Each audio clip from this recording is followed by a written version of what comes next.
Hi, Mighty Mommy here, and I'm ready to share some quick and dirty parenting tips with you that will help make your life as a parent a little bit easier and a lot more fun. I'm your host, Cheryl Butler. As parents, we love to expose our kids to as many educational opportunities as possible, right? Our first thoughts might lean towards having these experiences take place in a school setting, but we'd be shortchanging them and ourselves if we didn't look for interesting ways to enrich our children by offering hands-on lessons right in our very own homes or backyards. I'm thrilled to have a growing number of Mighty Mommy fans who homeschool their children. I also have several good friends that are now choosing to homeschool, and I am always fascinated with how they incorporate so many of their lessons into their family's day-to-day routines.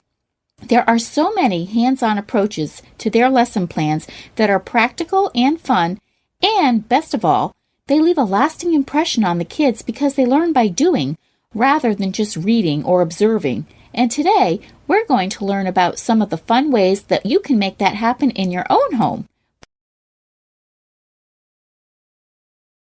Here at Quick and Dirty Tips, the host of the popular Everyday Einstein show, Dr. Lee Fallon, not only shares fun and exciting science tips with his audience each week, but he also homeschools his 5 children. Mighty Mommy is thrilled to welcome Dr. Fallon as a guest on the show today.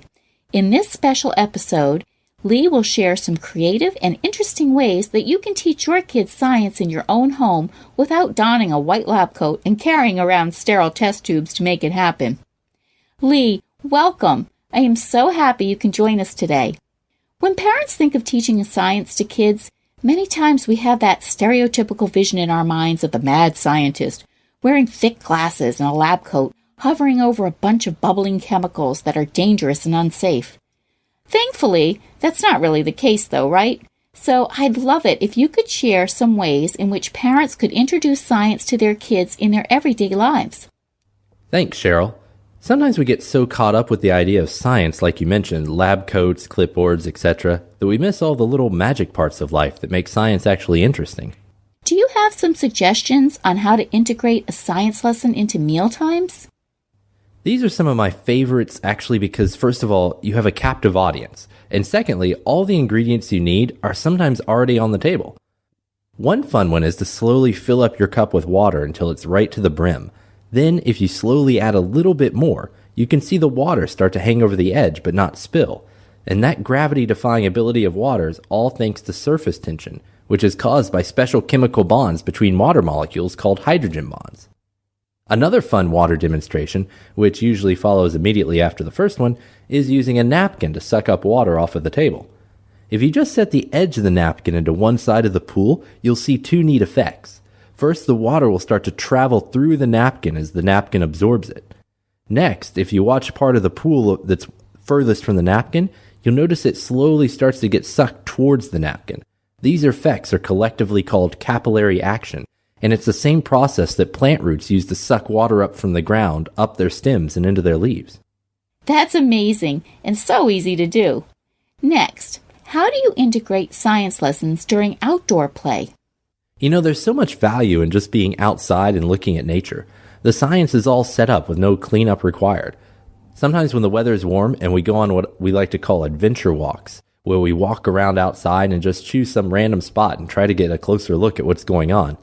Some examples are sitting and watching a spider spin its web, or looking for butterfly eggs under leaves, or watching bugs navigate the ground, or just peeling apart flowers to see how all the pieces fit together.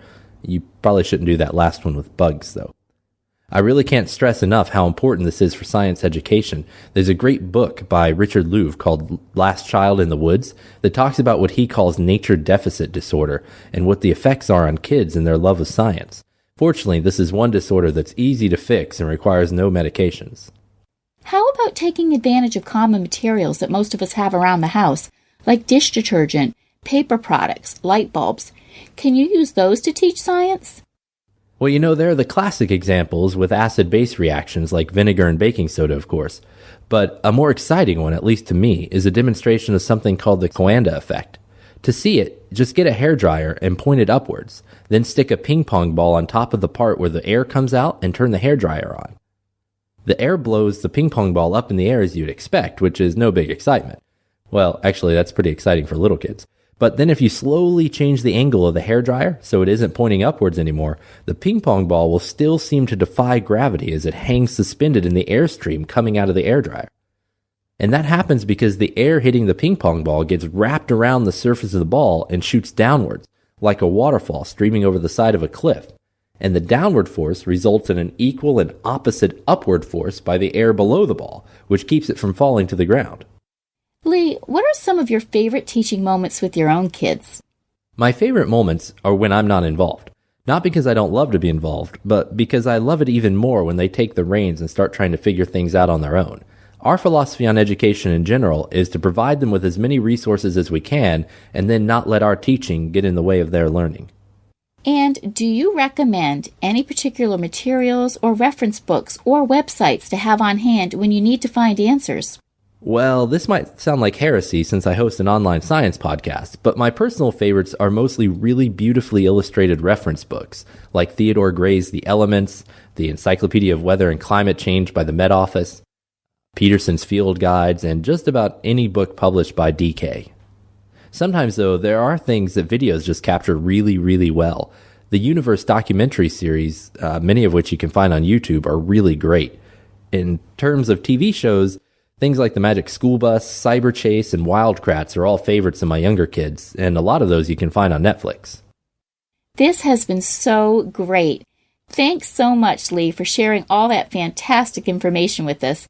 I know I can't wait to start experimenting during our family's next dinner.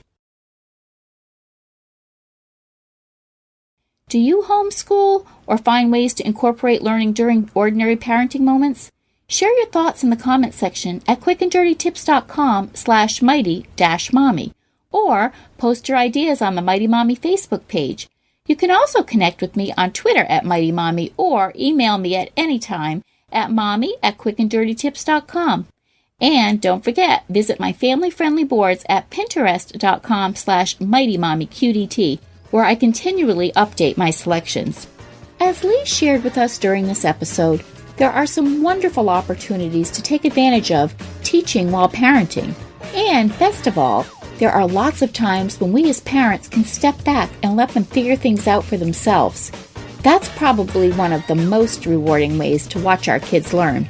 Until next time, happy experimenting around the homestead.